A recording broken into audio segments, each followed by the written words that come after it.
My name is Kalindi. I go by Kaylee. I'm 37 years old. I am a law student. I laugh about it because it's kind of funny. I intend on becoming a lawyer. Mostly human rights is my forte. I have one daughter. I'm an avid dog lover. I'm a runner, and my father is Dewayne Lee Harris. So, can you tell the listeners who your father is and what he means to you for those that might not have heard of him? So my father is Dewayne Lee Harris. He was convicted of killing three women in Seattle, Washington. Um, my father used to mean the world to me, but as an adult and growing up and figuring everything out, he means nothing to me at this point in time. Were your parents together throughout your childhood? Actually, my parents were together until I was about 5 or 6 years old. Um, and then, but my dad has always been in and out of my life. Even when they were together, he was in and out the picture. When they split, I might have been a little bit younger than that when they first split. Um, yeah, I think the first time because my dad was in off and on with my mom um, until I was about 5 or 6. And then they completely just, I don't know where my dad went to prison. So my dad was in and out of jail and stuff pretty much my whole entire childhood. Do you have any fond memories from when you were younger with your father? So I have a lot of fond memories because my dad, so while my dad is he is a deprived individual, he is a sick individual. But growing up, um, my dad was this loving father. And it's really weird when you talk about something like that, because when you start to talk about who he was as a person and knowing him personally, he's this witty, charismatic, great person to have around. He was a gentle father, very protective, very loving, nurturing. He would take me, it used to be downtown Seattle, there used to be a place called Woolworths, and he would take me there, and he would take me to the music store, and he would take me down to the waterfront. And I mean, he would buy me stuffed animals. He was very nurturing, but at the same time, I was young and I didn't know that my father was literally stealing these things for me and not always paying for them. So it's while you try to rationalize as an adult, like, wow, this person was a great father. The reality is he wasn't really a good father in that sense, because he was stealing the things while I was with him. One time he took me to a music store and he got me a CD player, and the little portable CD player, and a new edition CD and all this other stuff. And you know, I'm a kid and I'm like, wow, my dad is getting me all these things, but in reality, he was stealing them. Was your father ever abusive towards yourself or any of your family members for that matter? So, and this is why my parents were so on and off. And I might have been a little bit younger than 5 or 6, but my dad never physically hurt me or my sister. He did hang my little brother out of a window. And it's believed that my mom was his first victim, um, because I don't know what happened between them, and my little brother is not his, so we should start there. Um, I remember him coming over and him putting me and my sister my sister and I in a closet, and he. I don't know. I just remember a lot of screaming. I remember a gunshot, but my father literally tied my mom up, raped her, shot her, and stabbed her. And I might have been a little bit younger than 5 or 6, because, it's so, when you think back about that, it's a lot. Sorry, my thing's going off. But so yeah, my my mom was everything that my dad did to his victims, he did to my mom first. So was that ever investigated? Him tying her up, raping her, stabbing her, and shooting her? He actually went to prison for it. So she was killed then. Like No, she no, no. didn't. My mom wasn't killed. I don't know what stopped him from killing her.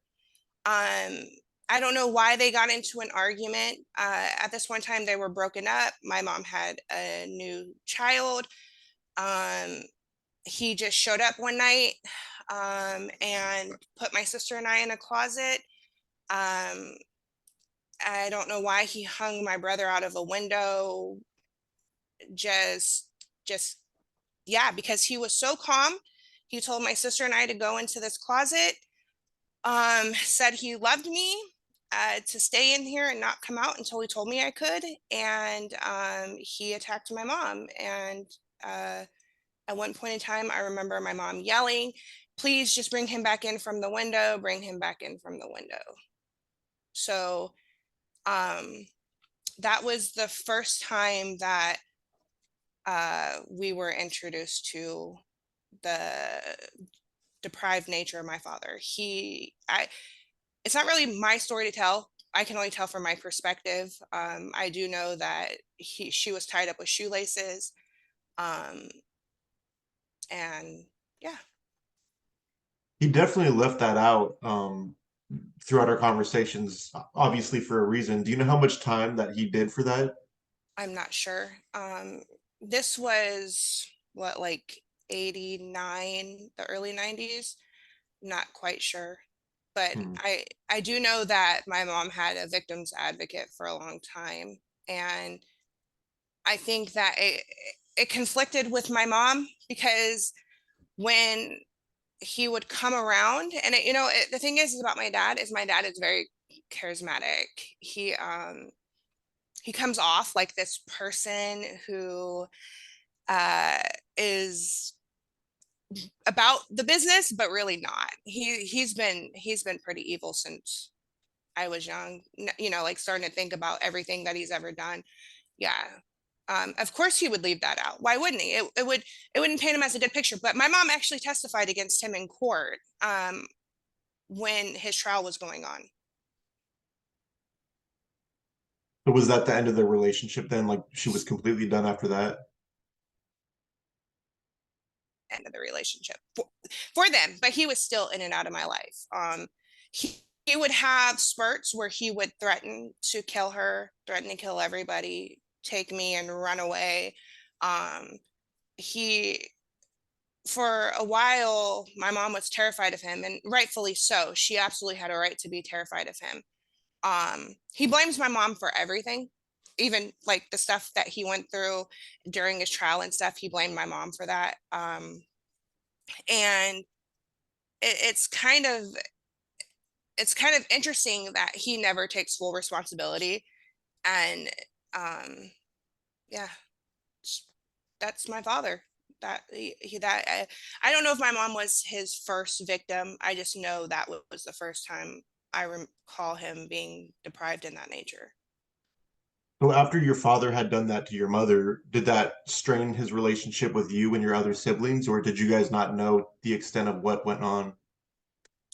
So I I just remember being no, it really didn't strain our relationship because as children, you don't um I'm his only daughter. So my sister is by another man and then my little brother is by another man. I'm his only daughter from my mom. I don't know if I have other siblings, so I can't speak as for their relationship with him. Um but for me, it didn't because I was so young that I think there's things that you block out as a child. And like I said, when he was around me, he was very loving and nurturing and an attentive father. Like when I think about it now, it's like, okay, you were witnessing a lot of abuse, heavy abuse.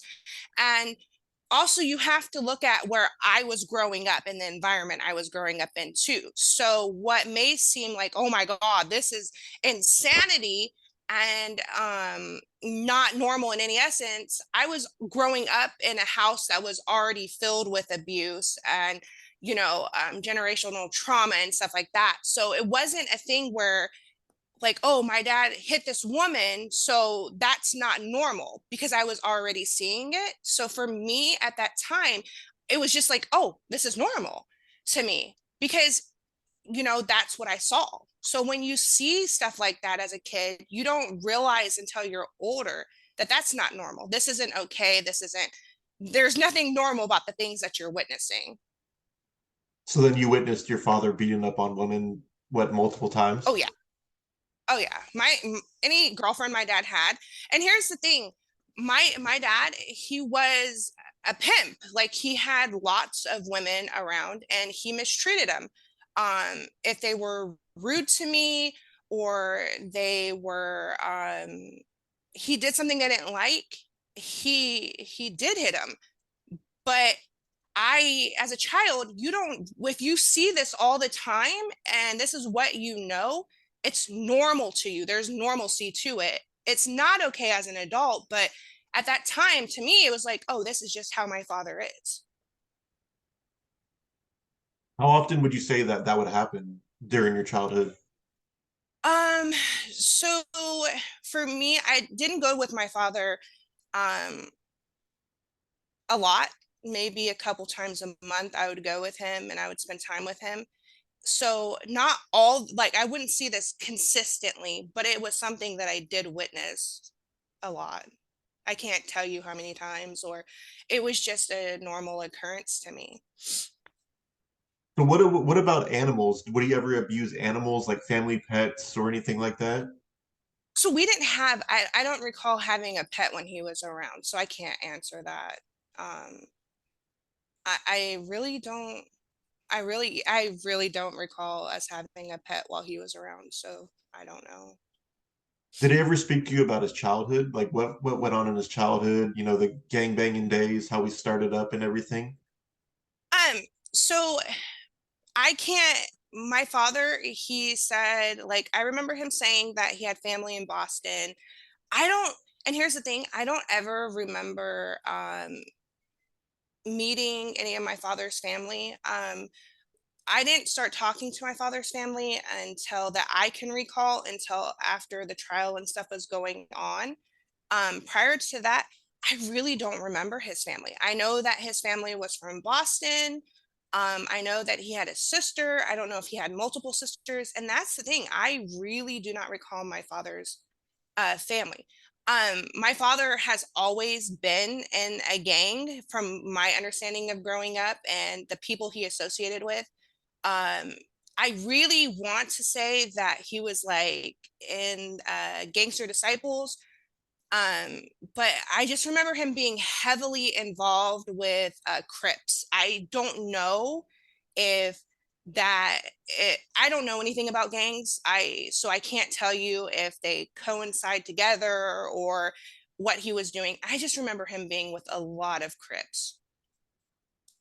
Did he ever talk about like his gang affiliation or anything, or did he keep that hidden away for the most part? No, he didn't keep it hidden away. It was apparent with the people that he hung out with. Um, he would be downtown. Like I said, he would take me downtown. So he's immersed with these people. He, you know, his interactions, and like where I lived, when he would come pick me up, the people he would have with him, the people he would be around. It was very apparent that my dad was with hanging out with gang members and stuff. Did you ever think at the time before the incident with your mother that your father had it in him to hurt somebody to the point where he could possibly kill them? I was young, so being so young, I don't think that that ever crossed my mind as a child. Like as an adult, yeah, yeah, like this guy is a predator. He is a deprived predator. And there's nothing short of that. I can wholeheartedly say that. So do you remember the moment that you found out that your father was labeled Seattle's jungle killer? So I don't think he was labeled Seattle's jungle killer. At the time, it was just Dewayne Harris. And I I can't recall if I know my grandma, I was either leaving my grandma's house or going to my grandma's house. But I remember like the news was on and it kind of stopped my mom in her tracks as she heard the name. And like, I remember my mom just kind of being like in shock. And then um wherever we were going, we got there. But I know my grandma was like shortly after in the picture. And my grandma, I remember my grandma was like this. She was she was a thug in her own rights, and she was like, I expect nothing else of him. I just remember her saying that, and I'm not smiling because of what he did. I'm smiling because of that memory of my grandma, because just the way that she always talked about him, it was like she that was one woman that he just never crossed. And I just remember her saying, I just expected nothing less of him, you know? But it was shocking to say the least. Did your father ever speak of any missing women, homicides, or any random or bizarre things for that matter? I know you were young then, but possibly with your mother, did she ever talk about anything like that or any weird suspicions or Um, anything like that? you know what? Uh, I have a memory of my father, a very vivid memory of him. And one thing that he used to say to me when I was a little girl, we would go to this not this restaurant. It was a bakery. It was called Borcini's, and it was. I don't want to say it's like necessarily in the Central District because I don't remember Seattle that great. But we would walk there, and I remember walking there and we would and it wouldn't necessarily have to be Borchini's, but this is the memory I have of the first time he's ever said anything crazy to me. And there was like this dense bush area um, as we are walking, and he said to me one time, "Good girls get to go have a cannoli, bad girls go in there and don't come out." And that was like, now when I think about it, I'm like, holy, like, whoa, what is this? But that was like my first big memory of my dad saying something just wild, because I'm like, why would they go in there, but you weren't. There's one thing I never did was question my dad, and he would always make references like that to me. um it's well known that he would always make references like that to me. If we're walking by an underpass, he would say something like, only good girls get to enjoy the freedom, bad girls go in there and never come out. And that was like something he always did. Hmm. At that time, being young at that time, you don't really, you're like, what are you talking about? You don't really understand what they're saying. And then now when I look back, I'm like, holy crap. you know Right. That is pretty wild to look back on. I mean, I'm sure at the time you probably just thought, okay, I'm gonna be good so I don't end up not coming out of a tunnel or out of a bush. But yeah, yeah, I yeah, mean, the yeah. fact that he killed three women and said that, who knows, maybe back then he was actually actively killing like he's claimed, double digit victims. Here's the thing about my dad, and something that because I did meet with Mike Kislinski, something like that, his name. um when all this the investigation and stuff was going on, my mom took me down there because I was struggling. Like, I was struggling with, like, this is my father, but my father was always nice to me. Like, how, you as a child, I was like, what, 12, 13 years old at the time when this was going on. So I was struggling. So we went down there, and Mike says he didn't say this, but I remember him saying to me, because I was like, I'd rather live with my dad than you, to my mom. I would say that to her all the time. And so she took me down there, and Mike was telling, talking to my mom, and my mom told him what I said. And Mike said to me, if your dad was sitting across from you, he would probably do the same things that he did to these victims to you. And Mike says he never said that.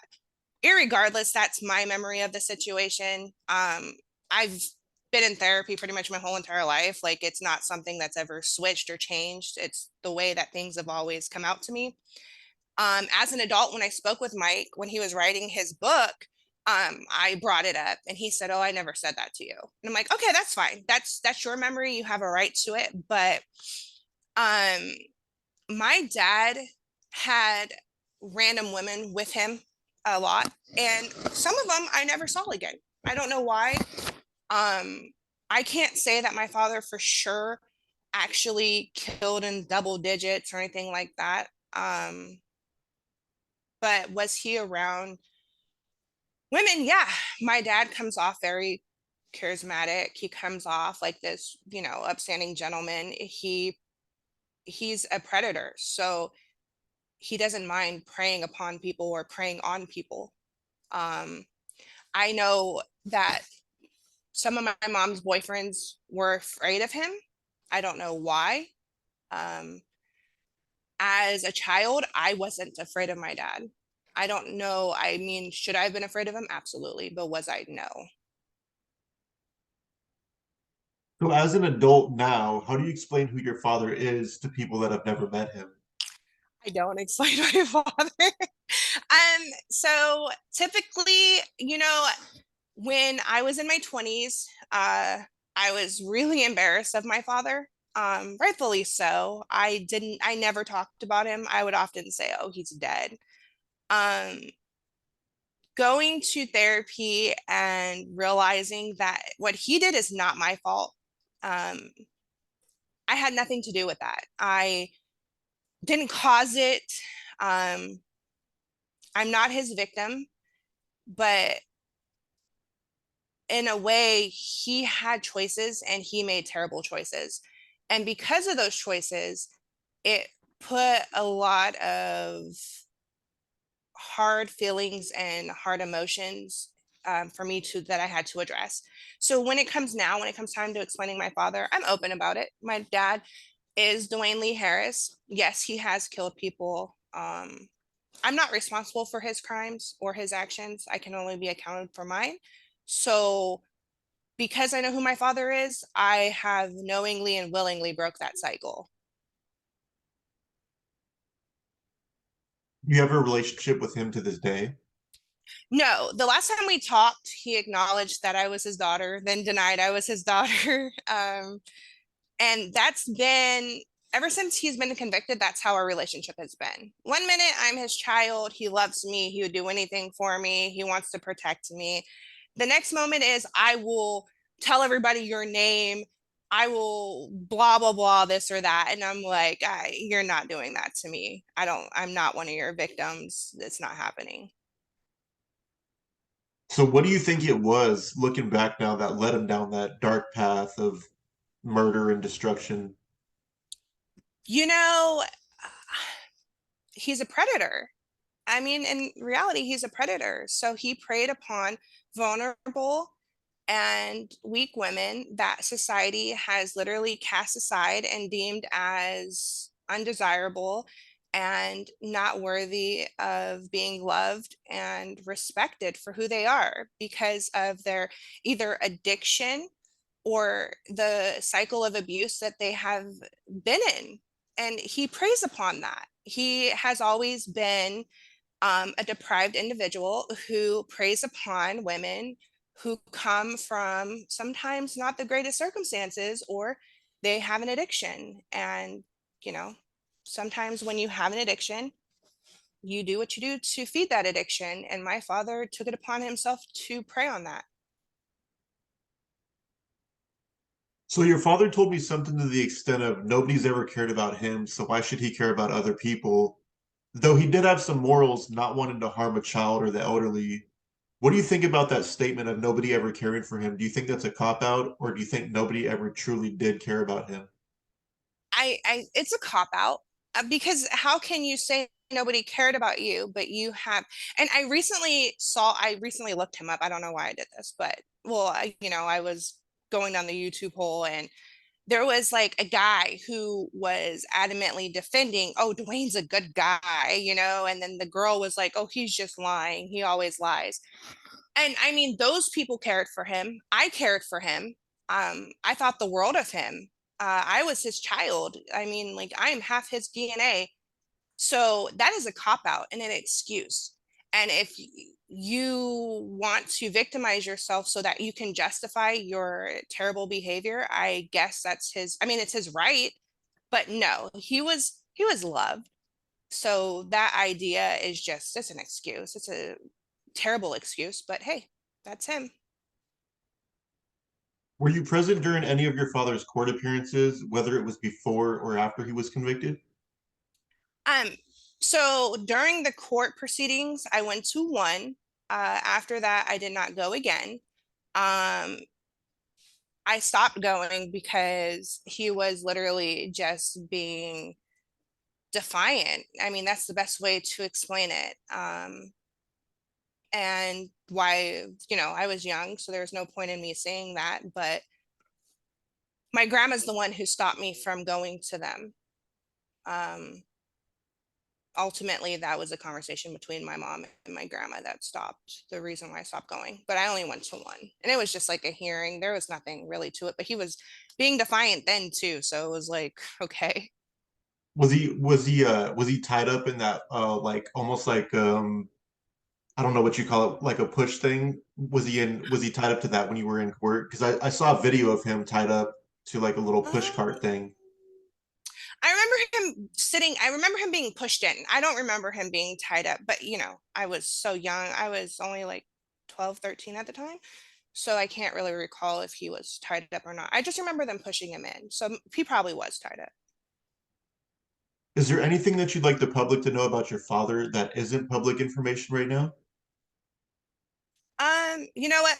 Honestly, there's nothing really to say about my father, but when it comes to his victims, it should be acknowledged that these women had families. They were someone's mother, not maybe not mothers, but daughters, um, nieces, cousins. These women mattered. They really wholeheartedly mattered. And while my father is just a drop in the bucket of individuals that go on to commit crimes like this, it's the victims that wholeheartedly that I feel for. I feel for their families because irregardless, they still matter. And we still have an ongoing problem in our country um, related to women who are on the streets for whatever reason. And my father is wholeheartedly a predator. He preys upon people. He has no issue with that. Googling his name, I found where there was like something where a woman was talking about how great he is and whatever. And it's like, no, like this is a murderer and he has a dating profile. And it's just like, it's heartbreaking because these women didn't have a chance to live. And this man is still in some type of societal ability. He has a societal abilities to be out here and he still is out there, whether it's an interview or anything. And he doesn't take any responsibility. There's no accountability there. But my heart is always with the victims and their families because at the end of the day, everything I've done in my life and I continue to do in my life is because I never want them to be forgotten. Um, these are people that could have gone on and done tremendously amazing things, and a deprived individual stole that from them. There's nothing else to say about my father. He is a predator, and where he is where he belongs. Do you believe that your father is capable of love? Um, I believe my father is has some type of either sociopath. He's either a sociopath or he is wholeheartedly. I believe he's a sociopath, and no, he's capable of mimicking love, but actually loving, no. Um, Sociopaths can build relationships with people. They can mimic things that make you feel of comfort and whatever. But at the end of the day, it's all about him and what he can get, what he can gain, and how he can improve himself. And you have to see that with how he interacts with you or just you. But basically, I just don't think no, no. So, before we conclude this interview, is there anything that you'd like to talk about that we haven't covered yet? Um, no, no. Just, touching on the victim thing. And I It's heartbreaking. It really is heartbreaking when you read the stories about these women and you read the families, things that the family members had stated. It is heartbreaking because, one was a school teacher, who had an addiction, and we hear these stories all the time.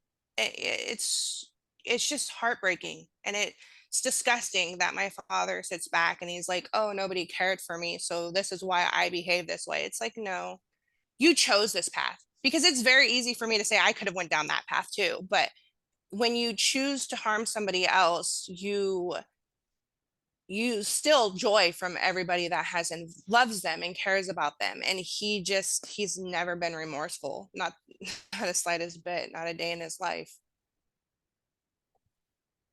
All right, well, I think we can wrap up there. I want to thank you for coming on today. I know it's been like a year, 2 years in the making, but I'm finally glad that Yeah. we got some Yeah. time to sit down and, do this. Yeah, me too. Thank you for having me. Unforbidden.